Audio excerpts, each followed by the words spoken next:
On June 19, 2003, a nightmarish crime exploded across the United Kingdom, shattering lives in its vicious wake. A slick operator named Andrew Lamb cut a dashing figure as a thriving British entrepreneur, basking in Malta's glittering excess of yachts and villas. Yet he harbored a venomous lie. His real name was Christopher Guestmore Jr., a predator steeped in Britain's bloodiest chapter of savagery. Raised in a silver spoon world of endless riches, young Christopher bolted from classrooms to seize the reins of his family's shadowy syndicate, mastering the dark arts of eavesdropping and espionage just like his old man, rising as a virtuoso of stealthy probes and razor-sharp intel hunts. He electrified the scene by worming into Wolverhampton's savage mobs and Nottingham's hate-fueled extremists, locking arms with powerhouses Channel 4 and the BBC. His star rocketing toward TV glory in the underbelly of crime exposes until doom struck via Manchester's apex predator, John Wilson, a monster whose rage carved rivers of blood, dragging Christopher into an inferno of unspeakable atrocities. Shadowing Wilson was Brian Waters, 44, a cunning weed baron secretly tilling a gold mine at Burnt House Farm in Cheshire's wilds, roping in his grown son, daughter, and Solomon Rozak for the hustle that raked in £3,000 a month on the sly, all while juggling Wilson's dirty trades and linking him to Dutch smugglers. Back in 1999, fresh off a Dutch rum, Brian's luck imploded at a UK dock, where cops snatched £20,000 of Wilson's narco loot he couldn't spin a tale for, but their crooked alliance clawed on. By late 2002, he was slinging fiercer poisons for the kingpin until a holiday season stick-up buried him in a debt chasm that set Wilson's apocalypse ablaze.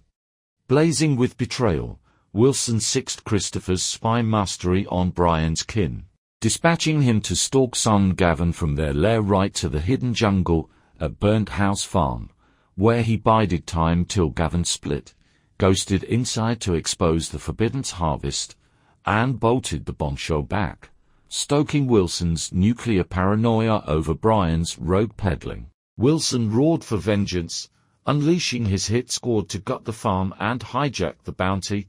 Christopher charged ahead with milkman Jim Raven, a colossal nightmare-branded maniac, and proceed with caution for his flawless body count deliveries, flanked by Otis Matthews, Wilson's feral attack dog of boundless brutality, and David Moran on Copwatch perimeter, his wild card twist lurking in the chaos.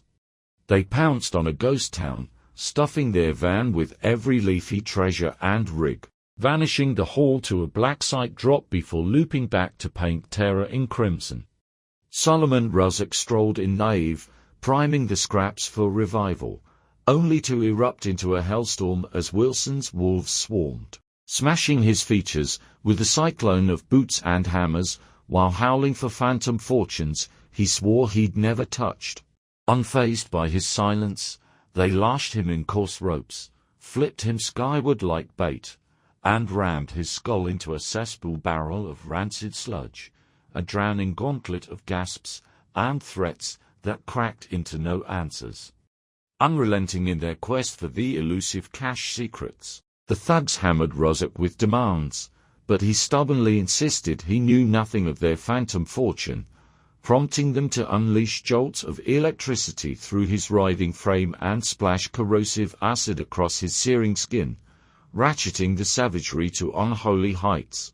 They jammed a pillowcase over his battered head and ignited it into a roaring blaze that scorched his shoulders and neck raw until they doused the flames, then unleashed an industrial staple gun in a frenzy of torment, driving countless metal barbs deep into his skull and spine amid screams of indescribable agony. This nightmare of torture dragged on for over an hour, yet Rozak clung to life by a thread, just as Brian Waters arrived at the farm blissfully ignorant of the inferno within, only to be pounced upon in an instant and forced to endure Rozak's exact, hell-pummeling fists, binding ropes, and a brutal dunking headfirst into the foul water vat.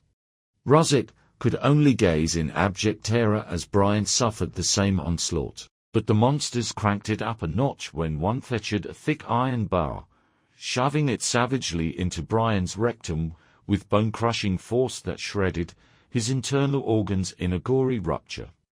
As noted before, Brian's kids Natalie, nearing her 21st birthday, and 25-year-old Gavin were key players in the farm's illicit ops, and Brian had shown up to link with them, drawing the pair unwittingly into the trap where the gang snatched them upon approach and dragged them to witness their father's agony.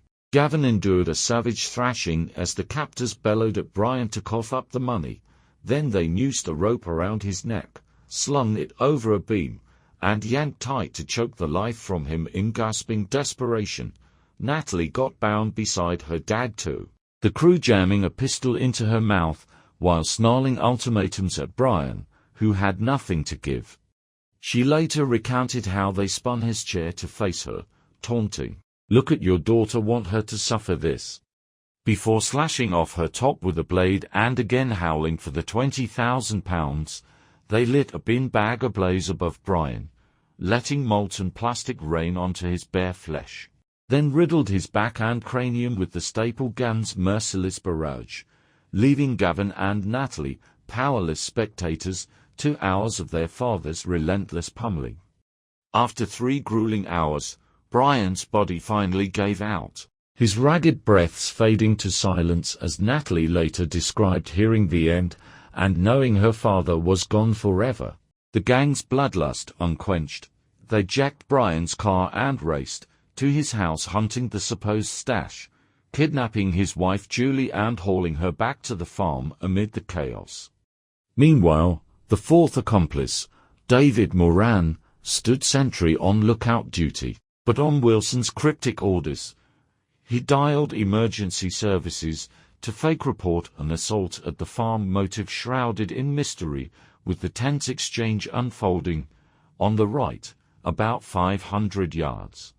3 men beating someone in the courtyard.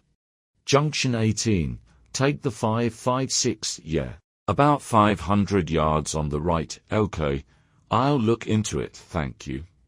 As the thugs dragged Julie onto the scene, sirens wailed in response to Moran's call, sending the crew scattering. Jim Raven snared by cops, while Otis Matthews and Christopher slipped into the night. Officers storming the farm confronted a tableau of pure horror and carnage, discovering Brian's lifeless corpse, but mercifully finding Natalie, Gavin, and Rosette clinging to survival, though shattered beyond repair in body and soul. The autopsy unveiled over 100 distinct wounds on Brian in Britain's most grotesque torture saga, from iron bar evisceration and shattered ribs to brain hemorrhages, facial fractures, a punctured lung, and endless more atrocities. The killers, caught off guard by the sudden raid, abandoned a sloppy trail of self-incriminating relics, food wrappers, drink bottles from their grotesque mid-murder picnic, plus the bizarre jackpot, a plastic bag brimming with feces whose DNA tests nailed Christopher Guestmore Jr. as a direct culprit. DNA traces in the feces bag nailed Christopher Guestmore Jr. as a prime suspect, but the sleuths unearthed even more explosive proof swabs from a Sprite bottle and Marlboro light cigarette butt screamed his DNA match, echoed by a stray glove at the farm's main entrance. Cops pieced together Christopher's tight links to Wilson via damning cell phone pings, unraveling the full roster of culprits behind the massacre, leading to swift arrests of Otis Matthews, John Wilson himself, and David Moran, the lookout who dialed the cops. Moran flipped fast, vowing courtroom testimony for a cushy deal and ratting out his accomplices. But when authorities hunted Christopher, he had vaporized across borders, with airport CCTV capturing him bolting from Liverpool John Lennon to Malaga, launching his ghost-like fugitive saga. His parents aided the getaway, earning 9-month stints for shielding him from the law, as Christopher melted into obscurity from 2003 to 2007, his globe-trotting evasion a masterclass in shadows and false trails, John Wilson, James Raven, and Otis Matthews faced the music in trials, spanning 2004 to 2007, all digging in with not guilty pleas against a tidal wave of DNA, eyewitness accounts, and court logs that buried them, landing life sentences 24-year minimums for Wilson and Raven, 22 for Otis. David Moran drew just 21 months for his slice of Brian slaying, his cop snitching securing witness protection for life. While the others rotted, Christopher hopscotched nations, landing in Malta's sun-drenched idyll under the alias Andrew Lamb, ruling a palatial villa, cruising in flashy rides, and captaining elite yachts as a polished Brit mogul with ties to Morocco's royals and Egypt's brass. He basked in lavish denial, convinced justice was a fading echo, lost in opulence's seductive haze, yet UK hunters shadowed relentlessly. For 16 grueling years, Christopher Guestmore Jr. dodged the net until May 2019 thrust him onto Europe's most wanted roster.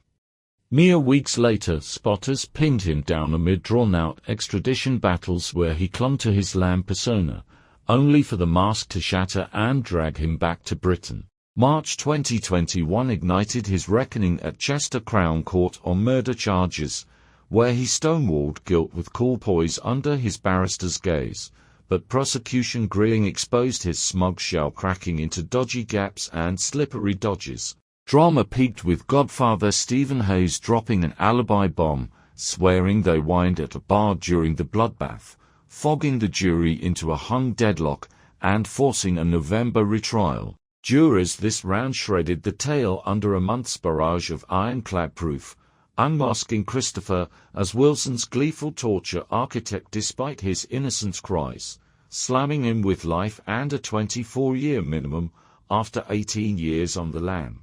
Post-verdict bombshells revealed Christopher and James Raven moonlighted as BBC-funded undercover probes into crime dens, pocketing £50 to £1,000 for one gig despite their gangster immersion.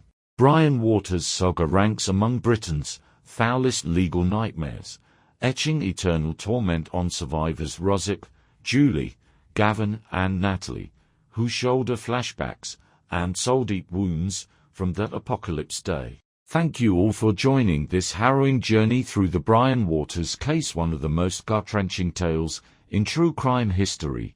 Your support means everything. If the story moved you, like, subscribe, and share your reactions below. Stay safe out there.